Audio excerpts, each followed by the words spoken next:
ভাই বসে আপনার বসে যান, আপনি বসে যান। হ্যাঁ, আপনার কেউ তারা লাগবে না, বসে যান।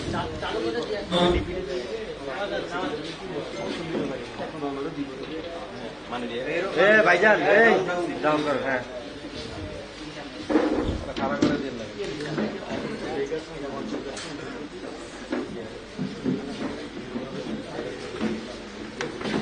আপনারা মেহরবানি করে রেডি হলে আমাকে বলেন। জি জি।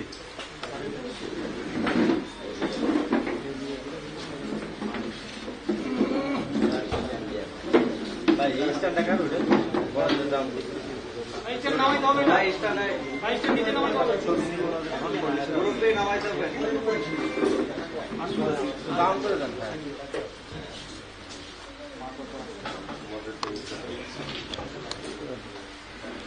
হিরো ভাই ডাউন করে দিতে।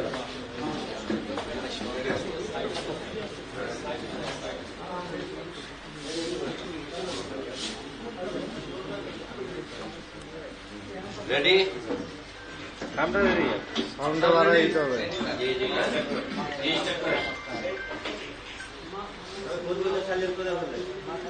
বিসমিল্লাহির রহমানির রহিম। ইয়্যাকা না'বুদু ওয়া ইয়্যাকা নাস্তাঈন। আসসালামু আলাইকুম ওয়া রাহমাতুল্লাহি ওয়া বারাকাতুহু। আপনাদের মাধ্যমে আজকে সমগ্র বাংলাদেশের যারা ভোটার আছে তাদের প্রতি কিছু আবেদন এবং তাদেরকে কিছু তথ্য সরবরাহ করার জন্য আমরা এখানে উপস্থিত হয়েছি। বর্তমানে দেশে যে নির্বাচনটা হচ্ছে, পৃথিবীর সব জায়গা থেকে বলা হয়েছিল এবং বাংলাদেশের সরকার থেকে আমরা আশা করেছিলাম এটা সবাই অন্তর্ভুক্তিমূলক একটা নির্বাচন হবে, কিন্তু এটা ইনক্লুসিভ না, এটা হলো এক্সক্লুসিভ। অর্থাৎ আওয়ামী লীগের জন্যই নির্বাচন, একদলীয় শাসন পাকাপোক্ত করার জন্য নির্বাচন। এই নির্বাচনে কারা অংশগ্রহণ করতেছে? তাদের পুষ্যরা, তাদের সমর্থকরা, তাদের পদলেহীরা, যাদেরকে তারা টাকা দিয়ে কিনে নিয়েছে। সুতরাং এই কিনা গোলামদেরকে দিয়ে বিরোধী দল গঠন করা সম্ভব হবে না, আর এটা বাংলাদেশের জনগণের কাছে এই নির্বাচন গ্রহণযোগ্য হবে না। 300 সিটের মধ্যে আপনারা দেখেছেন এই আসনগুলি আওয়ামী লীগ ভাগাভাগি করে বিভিন্ন জনকে দিয়েছে।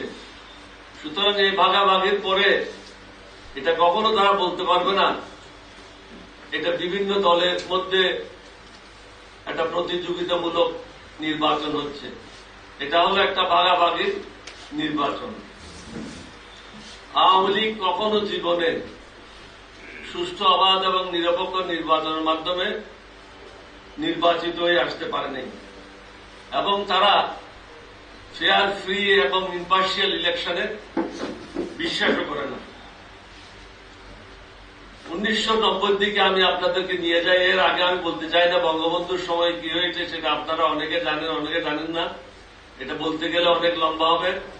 1990 সালের নির্বাচনটার কথা আমরা বলি। 1990 সালে, 91 সালে তত্ত্বাবধায়ক সরকার চিফ জাস্টিস শাহাবুদ্দিনের মাধ্যমে নির্বাচনটা হয়েছিল। তিনি একজন দক্ষ প্রশাসক ছিলেন, যার কারণে এই নির্বাচনটা সুষ্ঠু হয়েছিল। এই নির্বাচনের পক্ষে বিপক্ষে তেমন কোন কারো সমালোচনামূলক বক্তব্য ছিল না। আসেন 1996 সালে।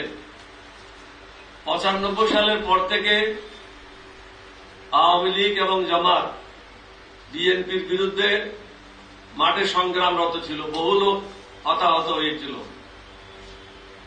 সন্ত্রাসী কর্মকাণ্ড বৃদ্ধি পেয়েছিল, রাস্তায় মারামারি, গাড়ি জ্বালানো সহ বিভিন্ন রকমের কর্মকাণ্ড সংঘটিত হয়েছিল। সমগ্র ঢাকাকে তারা অচল করে দিয়েছিল। তারপরেও বিএনপির পক্ষ থেকে বেগম জিয়া বলেছিল, আপনারা আসেন, বসেন, আলাপ আলোচনার মাধ্যমেই আমরা ঠিক করি। কিন্তু আমাদেরও কিছু দোষ ছিল। তাদেরও কিছু দোষ ছিল, যার কারণে সে সময় এই জিনিসটার চূড়ান্ত ফলাফলের দিকে এগিয়ে যায় নাই। ফেব্রুয়ারি মাসের 15 তারিখ আমরা নির্বাচনটা করি। সেই নির্বাচনটা এবং আজকের নির্বাচনটার মধ্যে তেমন কোনো পার্থক্য নেই। সেই সময়ে কিছু ডামি ক্যান্ডিডেট, যদিও আমরা বলি না এটা ডামি ক্যান্ডিডেট, কিন্তু কিছু ক্যান্ডিডেট সেদিন মাঠে এসেছিল।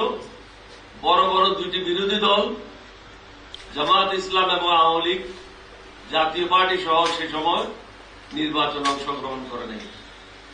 আজকের অবস্থাটাও ঠিক অনুরূপ।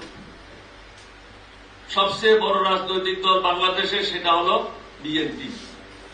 বিএনপি এই নির্বাচনে আসতে পারছে না, এটা আমি পরে বলবো। জামাত ইসলাম একটা সুসংগঠিত রাজনৈতিক দল, তাদেরকেও নির্বাচনে আসতে দেয় নাই। অন্যান্য ইসলামিক দল, চনবর সাহেবের দল, তাদেরকেও নির্বাচনে আসতে দেয় নাই। অর্থাৎ একদলীয় শাসন পাকাপোক্ত করার জন্য এই সরকারের পক্ষ থেকে যা যা করার প্রয়োজন তারা সেটাই করছে। 96-এ তাদের সন্ত্রাসী কর্মকাণ্ডের জন্য অনেক সমস্যা হয়েছিল এবং তাদেরকে আমরা বলেছিলাম, আপনারা যেহেতু এই নির্বাচন গ্রহণ করেন নাই, আমরা 6 মাসের মধ্যেই একটা তত্ত্বাবধায়ক সরকার গঠন করে পুনরায় নির্বাচন দেব। বেগম জিয়া সেদিন তার কথা অক্ষর অক্ষরে পালন করেছিল। সারা রাত্রি জেগে থেকে আমরা কেয়ারটেকার সরকারের পদ্ধতি সংসদে পাশ করে জনগণের কাছে গ্রহণযোগ্য করে তুলেছিলাম। তারপরে যেটা নির্বাচন হয়েছিল, এটার মধ্যে আরো কিছু সংযোজন ছিল। যে সমস্ত কর্মকর্তা কর্মচারীরা 1972-73 সালে তোফায়েল সাহেবের স্লিপ নিয়ে সিভিল সার্ভেন্ট হয়েছিল কোন পরীক্ষা ছাড়া, তারা একটা বিরাট রোল প্লে করেছিল 1996 সালে। তারা বিভিন্ন জায়গায় সরকারি আইন ভঙ্গ করে বিএনপির বিরুদ্ধে রাস্তায় নেমে এসেছিল।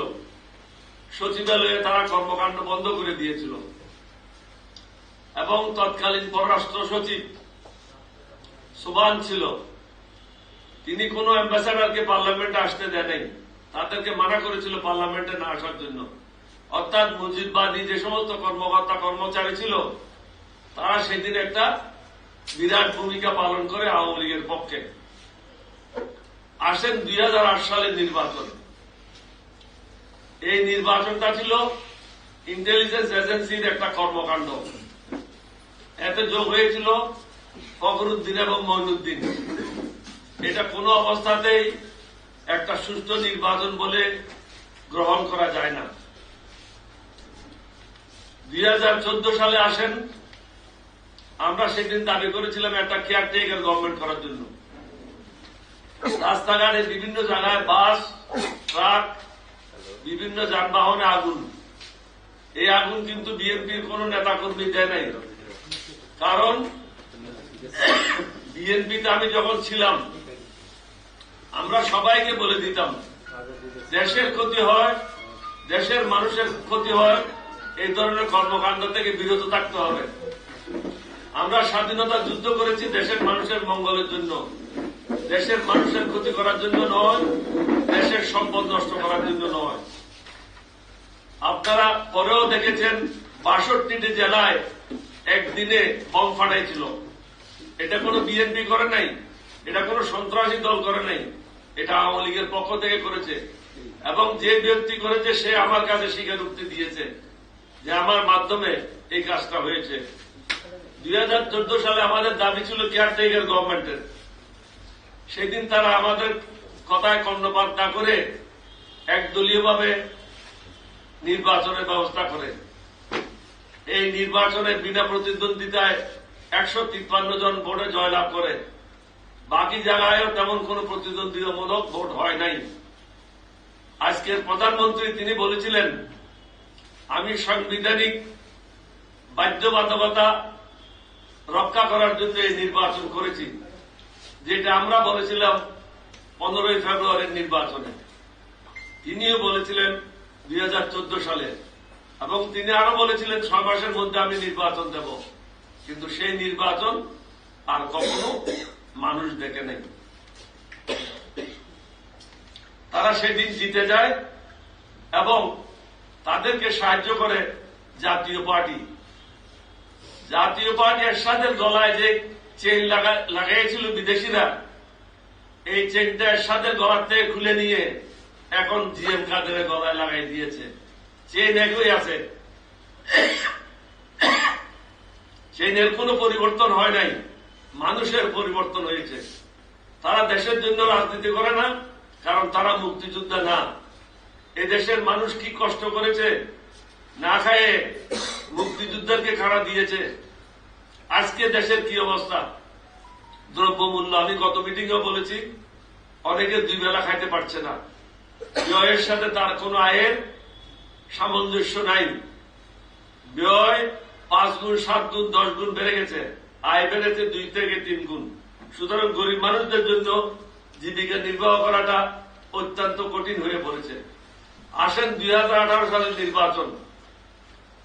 2018 সালের নির্বাচনে ডক্টর কামাল হোসেনকে, তিনি আওয়ামী লীগের খাস লোক, বঙ্গবন্ধুর খাস লোক, যার জন্য আমাকে ডাকা সত্ত্বেও আমার ঘরে এসেছিল ব্যারিস্টার মইনুল হোসেন। তিনি আমাকে বলেছিল আপনি এবং বদরুদ্দোজা দ্বিতীয় ব্যক্তি হিসাবে এই জোটে থাকবেন। তিনি আমার ঘরে এসেছিলেন, তাকে আমি পরিষ্কার বলেছিলাম আমি এটা বিশ্বাস করি না, এটা প্রতিবাদ করি। আপনারা যারা সেদিন পত্রিকা পড়েছেন, আপনারা দেখেছেন আমি বদরুদ্দোজা চৌধুরীর বিরোধিতা করেছিলাম, ডক্টর কামাল হোসেনের বিরোধিতা করেছিলাম। বিএনপি ডক্টর কামাল হোসেনের ফাঁদে পড়ে যায়, পড়ে গিয়ে নির্বাচনে যায়। নির্বাচনে গিয়ে দেশের যেটা ক্ষতি হওয়ার সেটা হয়েছে, জনগণের যেটা ক্ষতি হওয়ার সেটা হয়েছে। আওয়ামী লীগ একদলীয় শাসন পাকাপোক্ত করার আরেকবার সুযোগ পাল।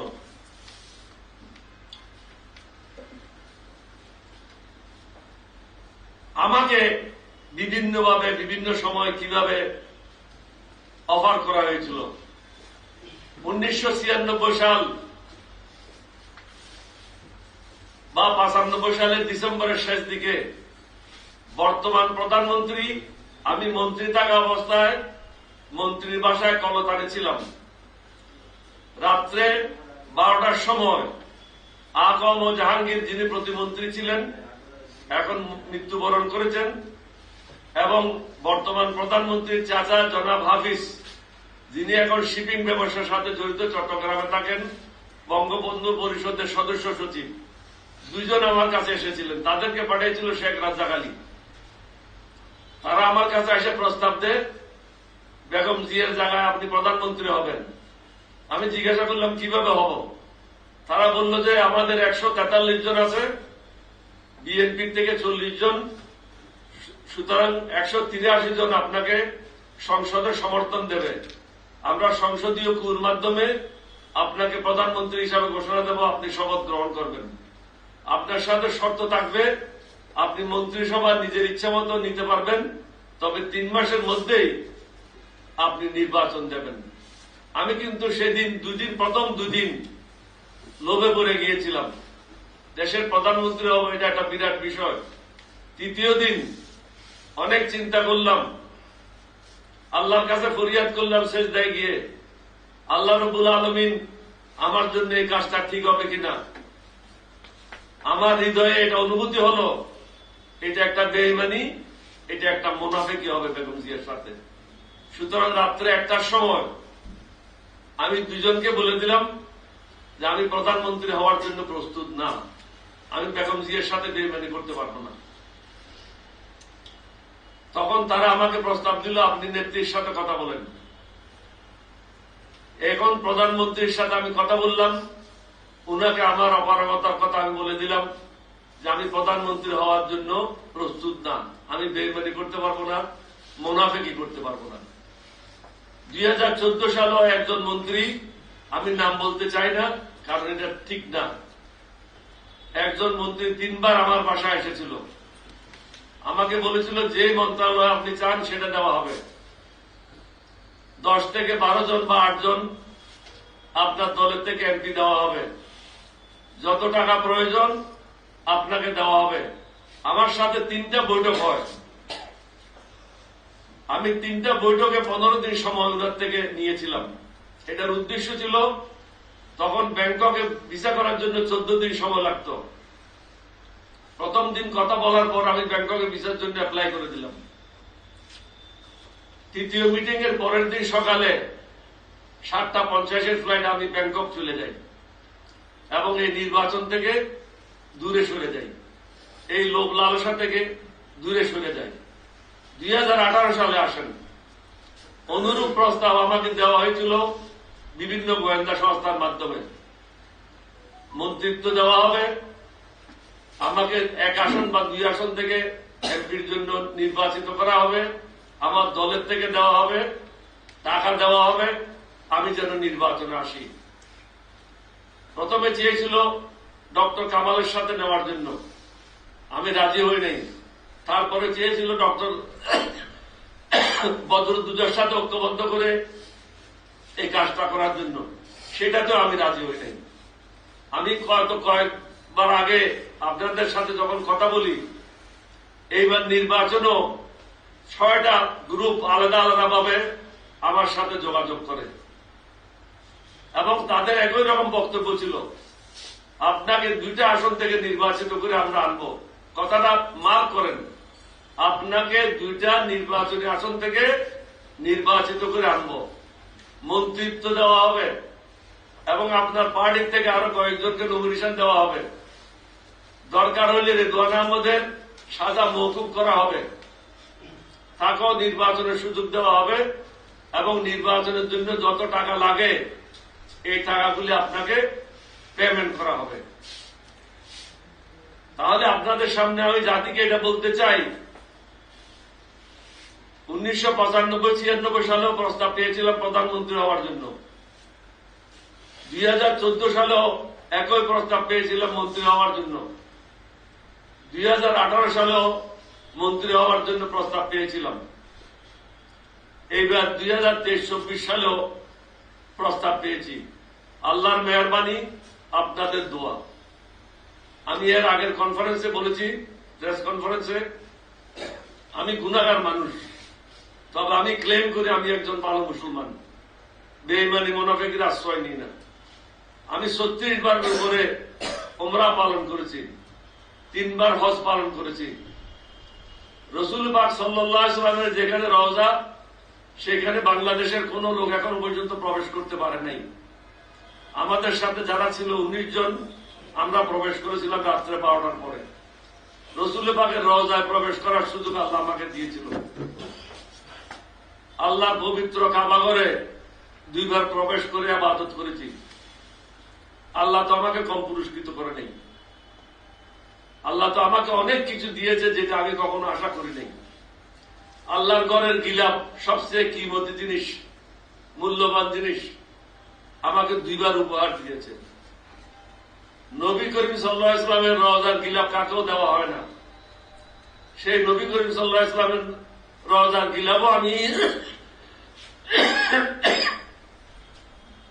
গিলাফও আমি পেয়েছি। সুতরাং এত কিছুর পরে এছাড়াও সর্বপ্রথম আমি পাকিস্তানের বিরুদ্ধে শহীদ রাষ্ট্রপতি জিয়াউর রহমানের নেতৃত্বে বিদ্রোহ করি। শহীদ রাষ্ট্রপতি জিয়াউর রহমানকে স্বাধীনতা ঘোষণা করার জন্য সাথে নিয়ে রেডিও স্টেশনে যাই। বাংলাদেশের সর্বপ্রথম বীর বিক্রম, বাংলাদেশ সেনাবাহিনীর সর্বপ্রথম ব্রিগেড মেজর। বাংলাদেশ সেনাবাহিনীর যুদ্ধকালীন সময়ে বাঙালিদের মধ্যে কেউ ব্রিগেড মেজর ছিল না। মুক্তিযোদ্ধাদের মধ্যে আমি প্রথম সাব সেক্টর কমান্ডার এবং যুদ্ধকালীন সময়ে সর্বপ্রথম বীর বিক্রম খেতাবপ্রাপ্ত। এতগুলি সম্মান দেওয়ার পরে জনগণ আমাকে সম্মানিত করেছে, মহান আল্লাহ রব্বুল আলামিন আমার প্রতি দয়া করেছে। এরপরেও যদি আমি জনগণের সাথে বেঈমানি করে তাদের স্বার্থ জলাঞ্জলি দিয়ে একদলীয় শাসন পাকাপোক্ত করার জন্য এই নির্বাচনে আমার দলকে নিয়ে অংশগ্রহণ করি, আমার উপর লাহানত হবে। যারা আজকে কিছু টাকার লোভে, কিছু ক্ষমতার লোভে ভোট কেন্দ্রে যাচ্ছে, তাদের প্রতি আমার অনুরোধ, আপনারা যদি সত্যিকার অর্থে আল্লাহ এবং আল্লাহ রসুলে বিশ্বাস করেন, এই ভোট দান থেকে বিরত থাকেন, এই ভোট বর্জন করেন। এই ভোট আপনাদের মঙ্গলের জন্য না, এই ভোট আপনাদের ধ্বংস করার জন্য ভোট। এই ভোট হল ক্ষমতা পাকাপোক্ত করার ভোট, এই ভোট হল ক্ষমতা লোভের ভোট, এই ভোট হল বাংলাদেশকে বিদেশিদের হাতে বন্ধক দেওয়ার ভোট। ইতিমধ্যে এই দেশকে বন্ধক দেওয়া হয়েছে। বিদেশিদেরকে আমরা বলবো, প্রতিবেশীদেরকে আমরা বলবো, আমরা কারো শত্রু না, কারো প্রতি আমাদের বিদ্বেষ নাই। এবং যারা অন্যান্য রাজনৈতিক দল আছে, আওয়ামী লীগ সহ প্রত্যেককে আমি পরিষ্কার করে বলতে চাই, আমরা কোন প্রতিহিংসার রাজনীতিতে বিশ্বাস করি না, আমরা কোন প্রতিশোধের রাজনীতি বিশ্বাস করি না। আমরা বিশ্বাস করি মনুষ্যত্বের রাজনীতিতে। একে অপরের সাথে ভ্রাতৃত্ব বোধ থাকবে, সুসম্পর্ক থাকবে। এক মায়ের সন্তান হিসেবে আমরা নিজ নিজ প্ল্যাটফর্ম থেকে নির্বাচনে অংশগ্রহণ করব। জনগণ যাকে চায় তাকে জনগণ ভোট দেবে, তারাই সরকার গঠন করবে, এটাই হল নিয়ম।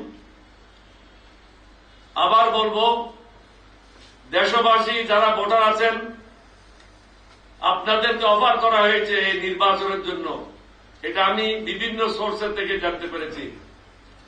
প্রত্যেকের ঘরে ঘরে গিয়ে ভয় প্রদর্শন করছে, তোমরা যদি এই নির্বাচনে না আসো, তোমাদের বিরুদ্ধে ভোটের পরে ব্যবস্থা নেওয়া হবে, বিভিন্ন মামলায়, গায়েবী মামলায় তোমাদেরকে অন্তর্ভুক্ত করা হবে। যারা গরিব মানুষ তাদেরকে বলা হচ্ছে তোমাদেরকে 500 টাকা দেওয়া হবে, 1000 টাকা দেওয়া হবে। টাকাটা কিভাবে দেওয়া হবে? তাদের সামনেই এই টাকাগুলি একজন গ্রুপ লিডারকে দিচ্ছে। 50 জন বা 100 জন নিয়ে একটা গ্রুপ লিডার করেছে, তাদেরকে এই টাকাটা ওই ভোটারদের সামনে দেওয়া হচ্ছে এবং বলা হচ্ছে তোমরা যখন ভোট দেবে তোমাদেরকে একটা টোকন দেওয়া হবে। এই টোকন দেখে তোমরা পরে যাকে যেভাবে টোকন দেওয়া হয়, কেউ 1000 টাকা, কেউ 500 টাকা পাবে। এছাড়াও যারা ভোটে গিয়ে নৌকাতে ভোট দেবে তাদেরকে এই টোকন দেখানোর পর মাসিক 500 টাকা করে ভাতা দেওয়া হবে। যারা সরকারি কর্মকর্তারা ভোটের সাথে জড়িত, তাদের স্ব ডিপার্টমেন্টের অফিসাররা বিভিন্ন জেলা পরিদর্শন করছে। পরিদর্শন করে তাদের কর্মকর্তাদেরকে বলা হচ্ছে যেভাবে হোক 60% ভোট তোমাদেরকে কাজ করতে হবে। এটা রাত্রে করতে পারবে না, দিনের বেলা করতে হবে। তাহলে কিভাবে করবে? তোমাদের অনুগত লোকগুলি লাইনে দাঁড়াবে, যেখানে 10 জন ভিতরে ঢুকতে পারবে সেই জায়গায় ঢুকবে একজন আস্তে আস্তে, এবং ফাঁকে ফাঁকে তোমরা সিলগুলি মেরে ব্যালটগুলি ঢুকাইতে থাকো। এটাতে সবাই সম্পৃক্ত হয়ে গেছে। হাজার হাজার কোটি টাকা বিভিন্ন জায়গায় ডিস্ট্রিবিউশন হচ্ছে। এই টাকার মাধ্যমে অনেককে প্রলুব্ধিত করছে এবং ভোট কেন্দ্রে যাওয়ার জন্য উৎসাহিত করছে। আমার কোনো অনুশোচনা নাই, কারো বিরুদ্ধে কোনো অভিযোগ নাই। আমি প্রতিশোধের রাজনীতি বিশ্বাস করি না, আগেই বলেছি আপনাদেরকে। আমরা একজন ভালো মানুষ হিসাবে সমাজে বেঁচে থাকতে চাই, আল্লাহ আল্লাহ রসুলের নির্দেশিত পথে চলতে চাই। যারা দেশের সম্পদ লুটতরাজ করেছে তাদেরকে আপনারা ইতিমধ্যে চিহ্নিত করেছেন। যারা জনগণের সাথে বেইমানি করেছে গত 15 বছর যাবৎ, তাদেরকে আপনারা চিহ্নিত করেছেন। টাকার লোভে যারা নির্বাচনে গেছে তাদেরকে আপনারা চিহ্নিত করেছেন। সুতরাং শত্রুকে, বাংলাদেশের জনগণের বন্ধুকে অত্যন্ত স্পষ্টভাবে এই জিনিসটা আপনাদের সামনে পরিষ্কার হয়েছে। ভোটারদেরকে অনুরোধ করব, ঘরে বসে থাকেন, এই ভোট বর্জন করেন, দেশের স্বাধীনতা সার্বভৌমত্ব অক্ষুণ্ণ রাখেন এবং এক দলীয় শাসন থেকে দেশকে রক্ষা করেন।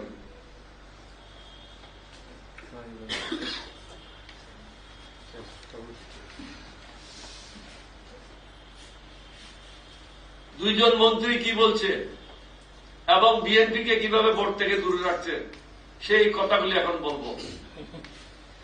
জনাব ওবায়দুল কাদের তিনি পরিষ্কারভাবে বলেছেন বিএনপির পরিণতি হেফাজত থেকে আরো বহুগুণ বেশি হবে। অর্থাৎ তিনি ইঙ্গিত করে দিয়েছে তোমাদেরকে কিভাবে পিটানো হবে। হেফাজত ইসলামকে পিটানো হয়েছিল, বহু লোক নিহত হয়েছিল, তাদেরকে রাত্রে ম্যান হোলে ঢুকে দিয়ে ফ্লাশিং করা হয়েছিল, মৃতদেহগুলি পাওয়া যায় নাই। অনুরূপ ভাবে করার একটা পরিকল্পনা ছিল 28 তারিখে বিএনপির যখন সমাগম হলো, বাংলাদেশের সর্ববৃহত্তম সমাগম, সেই সমাগমকে কেন্দ্র করে ওবায়দুল কাদের আগেই এটা সাবধান করে দিয়েছিল তোমাদের পরিণতি অত্যন্ত ভয়াবহ হবে, এবং সেটাই হয়েছে। রাজ্জাক সাহেব কি বললেন, কৃষিমন্ত্রী, তিনি ডক্টরেট করেছেন, সত্যবাদী লোক, ভালো লোক। তিনি বলেছেন বিএনপির 1020 লোক যদি আমরা বন্ধ না করতাম তাহলে এইভাবে নির্বাচন করার সুযোগ আমাদের হতো না। তাদেরকে যদি শাস্তি না দিই তাহলে আমাদের পথে বাধা হয়ে দাঁড়াবে। আজকে বিএনপির প্রথম, দ্বিতীয়, তৃতীয় সারির সবাইকে জেলে আবদ্ধ করেছে, তাদেরকে শাস্তি দিয়েছে। যদি আমরা নির্বাচন করার সিদ্ধান্ত নিতাম, বিএনপিতে নির্বাচন করার জন্য কোন লোক, নেতা অবশিষ্ট ছিল না, সবাইকে জেলে নিক্ষেপ করেছিল। সুতরাং আমরা এখন বলবো, দেশকে বাঁচান, দেশের জনগণকে বাঁচান, এই ধরনের ভাগাভাগি নির্বাচন থেকে বিরত থাকেন, দেশকে রক্ষা করেন। ইচ্ছা করে নিজের গলায় নিজে ছুরি চালাবেন না, এটা আত্মহত্যা করার শামিল। এই নির্বাচন অংশগ্রহণ করে ভোট দেওয়াটা হল দেশের জন্য আত্মহত্যা করার শামিল। সুতরাং এই নির্বাচন থেকে আমাদের সবাইকে দূরে থাকতে হবে। আমি আবারই বলবো, আমার সামনে এত লোভ, এত লালসা ছিল, বয়সও বেশি হয়ে গেছে, আগামী নির্বাচন করতে পারবো কিনা কেউ জানে না। আমার জায়গায় হয়তো অনেকে হলে লোভ লালসায় পড়ে এই নির্বাচন অংশগ্রহণ করত। আল্লাহ রাব্বুল আলামিন আমার প্রতি দয়ালু, আমার নবী করিম সাল্লাল্লাহু আলাইহি ওয়াসাল্লাম দয়ালু, যার কারণে আমি জনগণের পাশে আজকে দাঁড়িয়েছি, এই ভোটের বিরুদ্ধে অবস্থান নিয়েছি। সুতরাং দেশকে অর্থনৈতিক ধ্বংসযজ্ঞ থেকে রক্ষা করার জন্য, অর্থনৈতিক ধ্বংসযজ্ঞ থেকে বাঁচানোর জন্য, সামাজিক অবক্ষয় থেকে বাঁচানোর জন্য শিক্ষা ব্যবস্থা প্রায় ধ্বংস, আপনারা জানেন। স্বাস্থ্য ব্যবস্থা নাই বললেই চলে, প্রায় 1.5 কোটি মানুষ প্রতি বছর ভারতে গিয়ে চিকিৎসা নিচ্ছে। বাংলাদেশের লক্ষ লক্ষ হাজার ডলার বিদেশে পাচার হয়ে যাচ্ছে এই চিকিৎসার নামে। দেশকে আমরাই ধ্বংস করছি। জনগণকে এগিয়ে আসতে হবে দেশকে সঠিক পথে পরিচালিত করার জন্য। দুর্ভিক্ষের হাত থেকে এই দেশকে রক্ষা করতে হবে, এটা আমার কথা না। প্রধানমন্ত্রী নিজেই বলেছেন মার্চ মাসের মধ্যে দেশে দুর্ভিক্ষ হবে। তাহলে দুর্ভিক্ষ হবে, অর্থনৈতিকভাবে দেশ ধ্বংস হবে। এটার জন্য দায়ী হবে কে? ভোটাররা। আল্লাহর কাছে জবাবদিহি করতে হবে ভোটারদেরকে।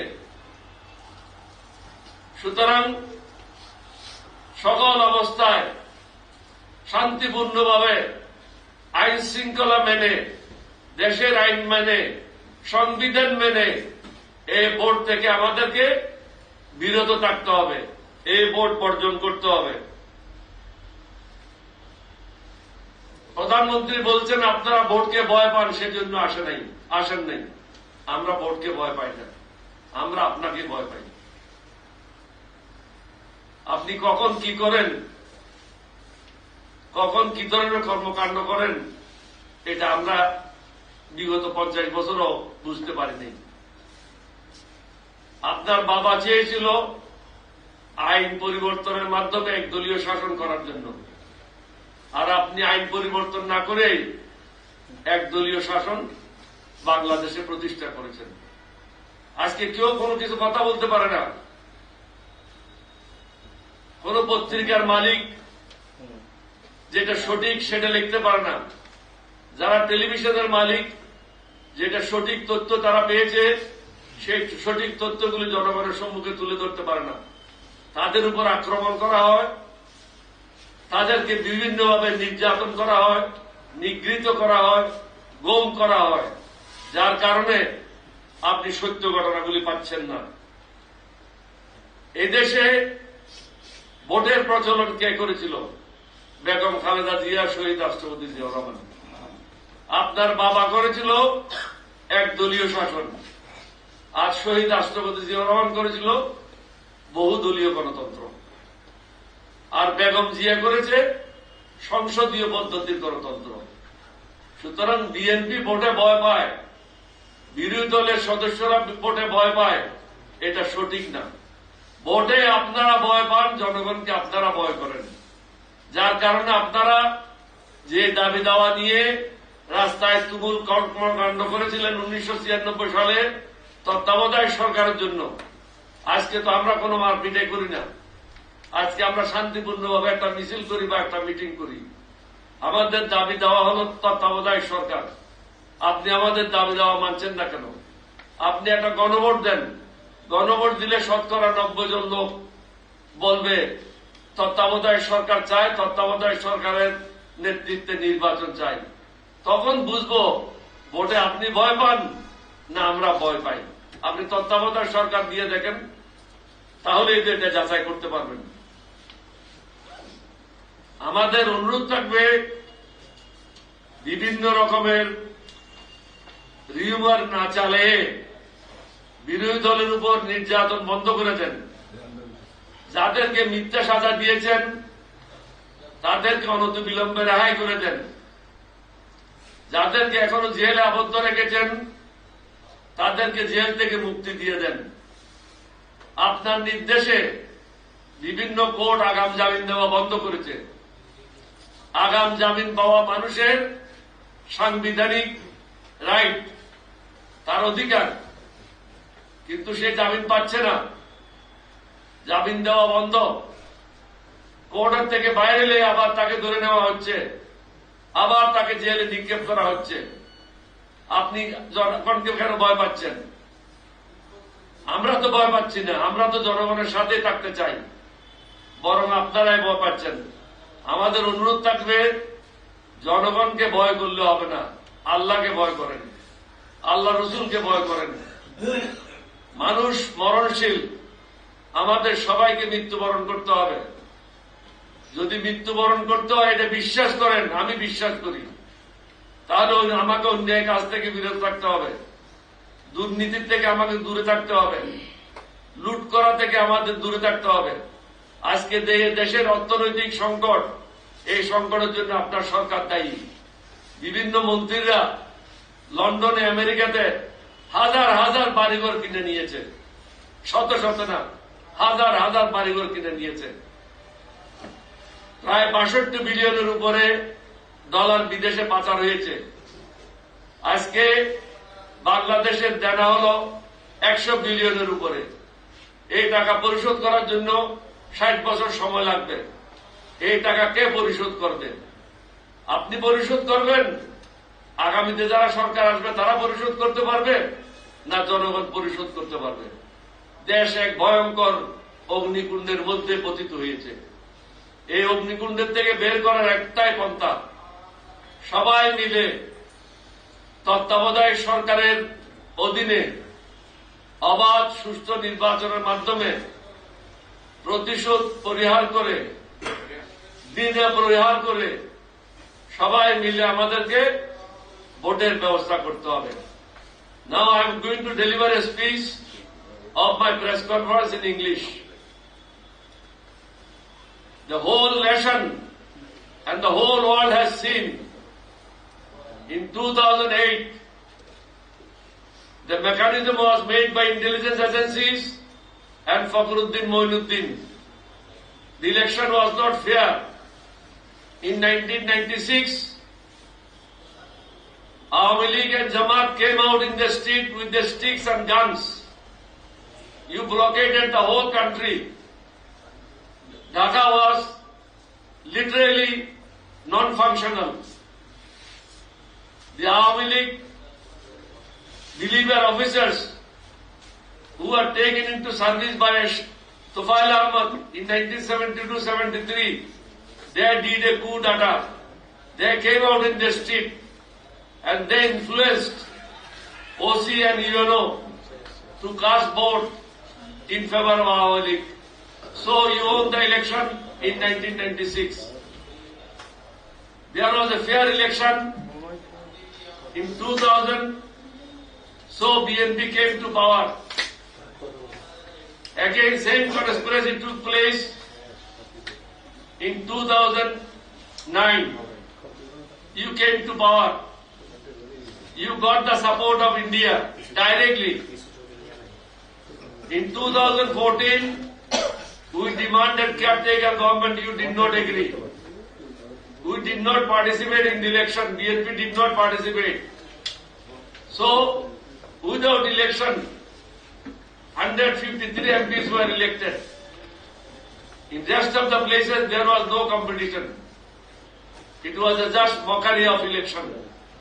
You made the government and you promised to the countrymen that you are going to have election within 6 months again. But you did not keep your promise.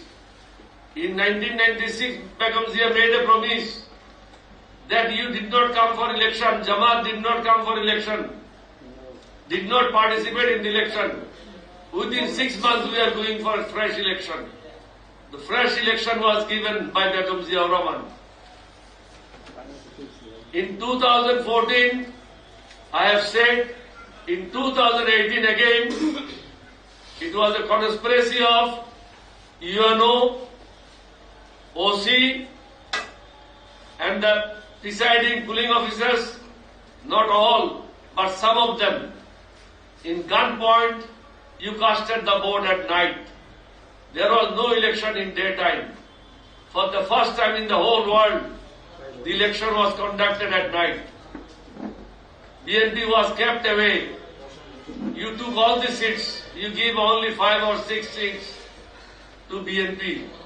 And to you servants, whom you are paying from 1990, that is Jatiya Party, you gave them more seats in the parliament.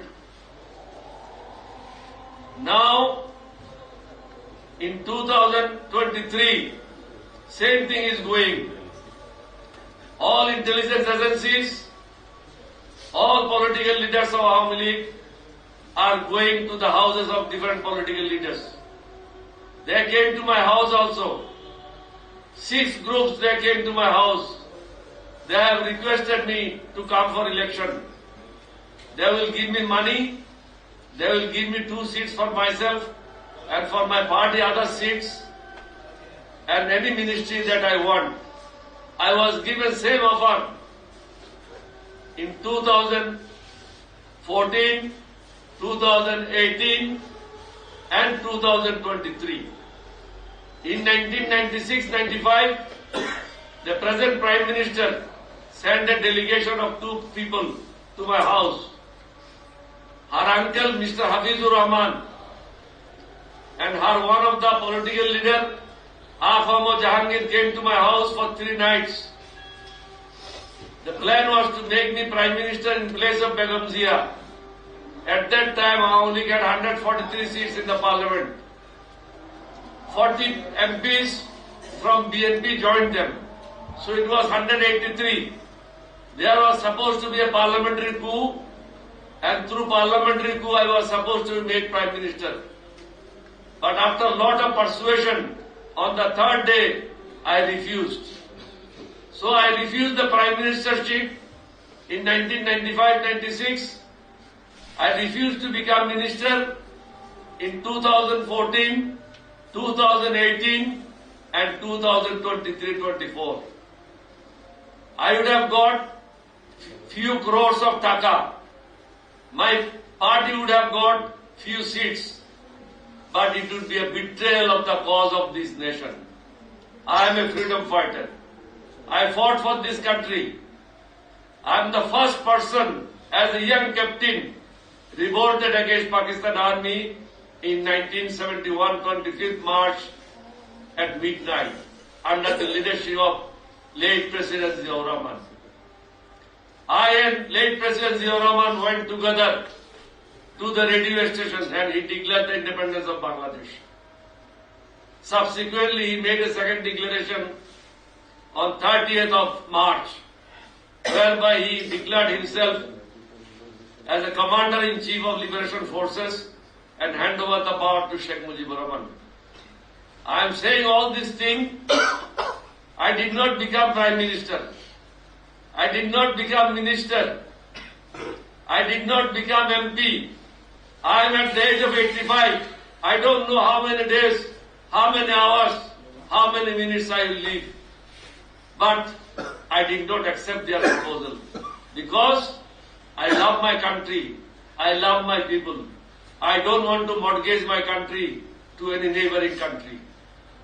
We want to live peacefully. I have no intention of taking revenge from anybody. I am a very happy person. Allah is very kind. I claim myself I am one of the good Muslim. I perform Umrah more than 36 times. 3 times I perform Hajj. Twice I got Allah was very kind. I got the opportunity to enter the house of Allah, Kaaba Sharif. And I prayed inside Kaaba.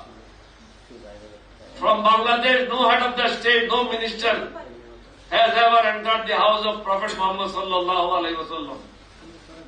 I entered his Rawza at midnight. Many times I myself, my mother, my wife, 3 of us, we offered prayers there. There was nobody around. We were only 3 people. Allah gave me so much respect. I was the first Bir Bikram of this country, not Bir Bikram, first award holder of this country. I participated in the language movement. I was the first man to revolt, first brigade major of Bangladesh Army. During war, there was no Bengali who was Bangladesh Army's brigade major. I was the first sub-sector commander of Liberation War. Allah gave me so much respect. After this, I am a very happy man. I want to go with my kalma. Nothing else. If my Lord, if my Allah desires that I have something more for this country, I am ready to serve. But not as a Beiman, not as a Munafiq, not as a betrayer. My name should not go in the history as a betrayer of the nation who has betrayed the people. Some people are participating in the election. Who are these people?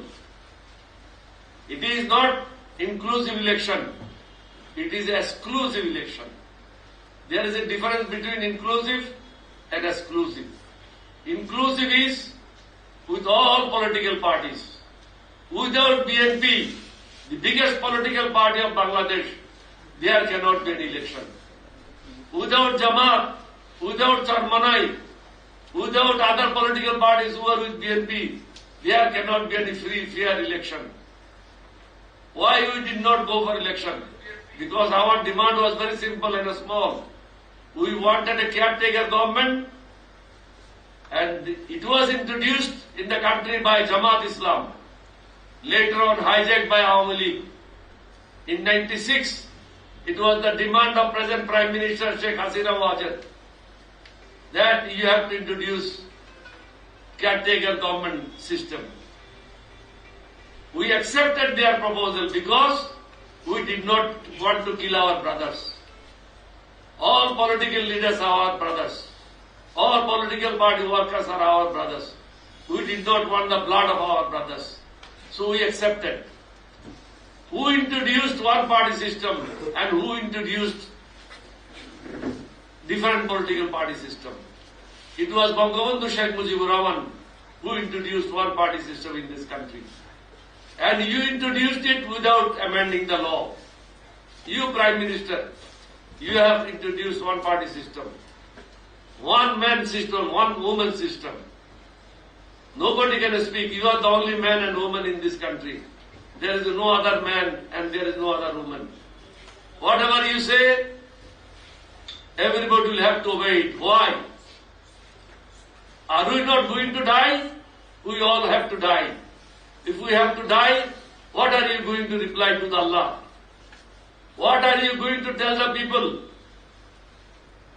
Your ministers, your MPs, your political leaders are plundering the wealth of this country. You know it. By now you know few thousand houses, few 100,000 houses you leaders have purchased abroad.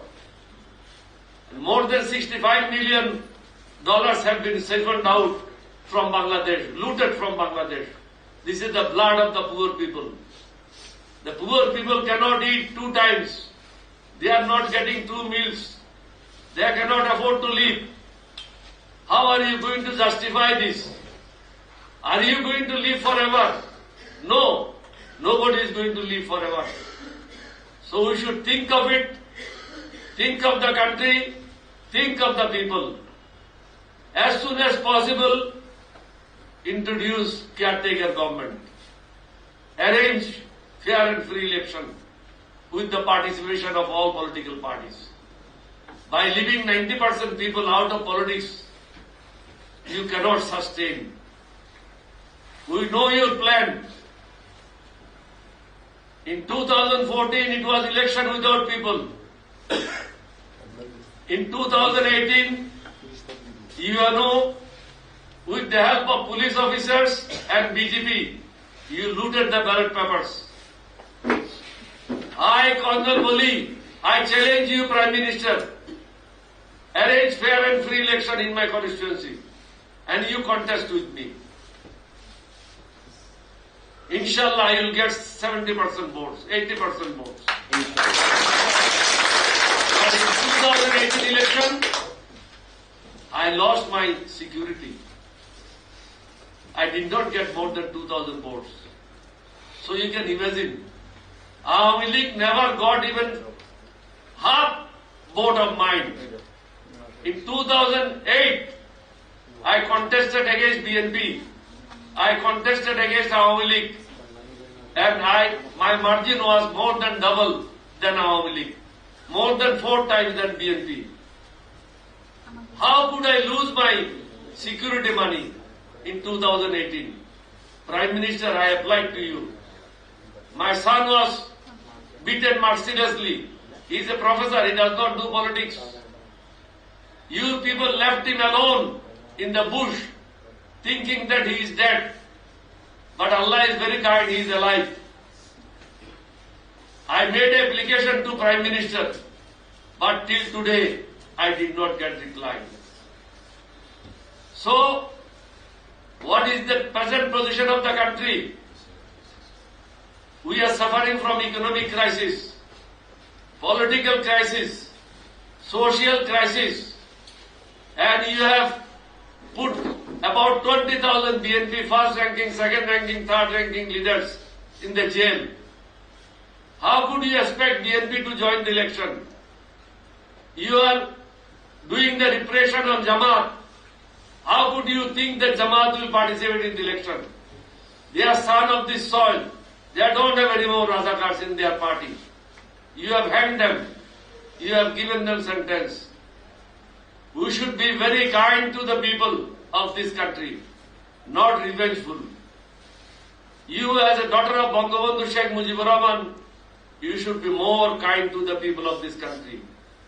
Don't destroy us. We are going for famine.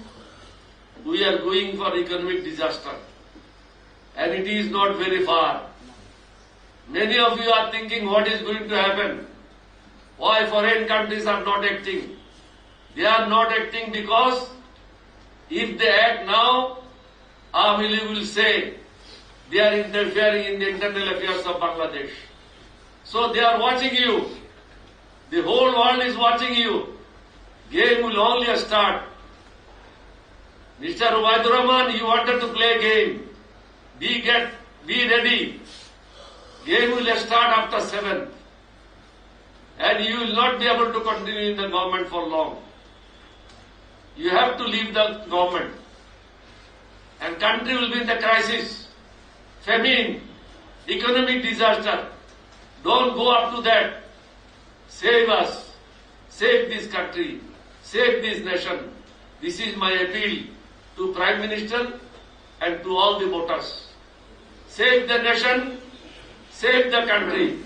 দেশ বাঁচান, দেশের মানুষকে বাঁচান, দেশের অর্থনীতিকে রক্ষা করেন।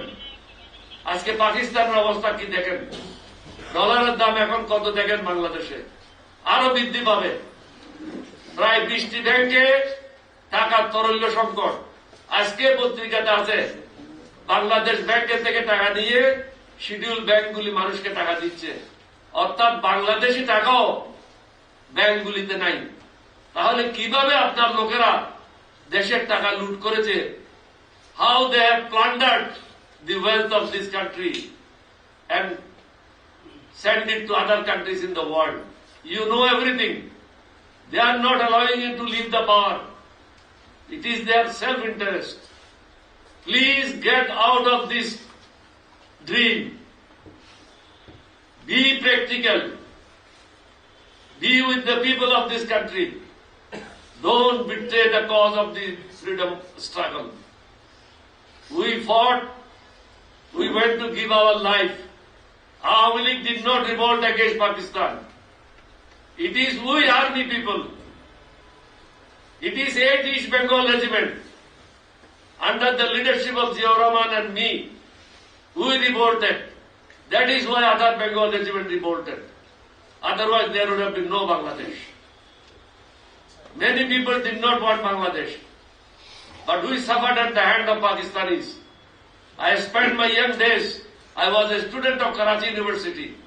I know what hatred they had for the Bengalis.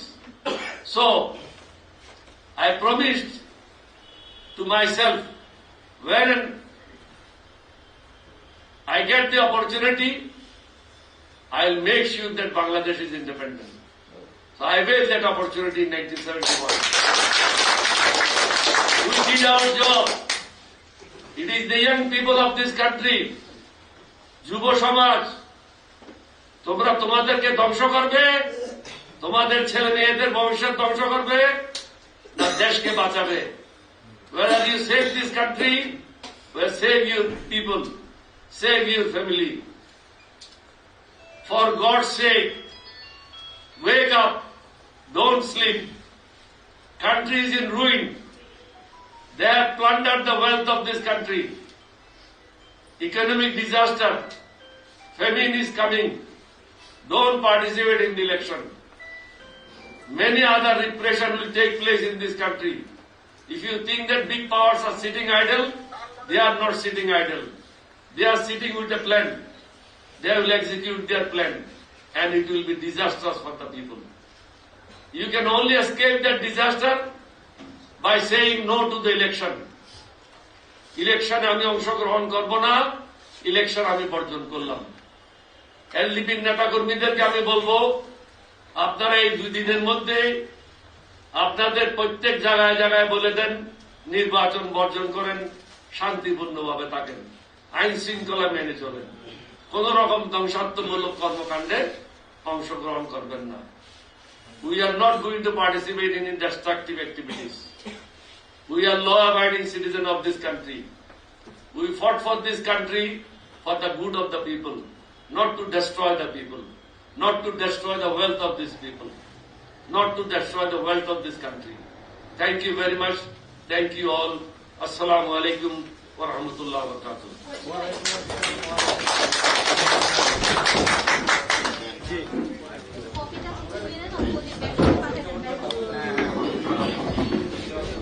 সম্মানিত নেতৃবৃন্দ এবং উপস্থিত সাংবাদিক ভাই ও বোনেরা, আসসালামু আলাইকুম। আমাদের একটা জয়ান আছে। আমরা সাবেক ছাত্রনেতা মোহাম্মদ হানিফ, ময়মনসিংহ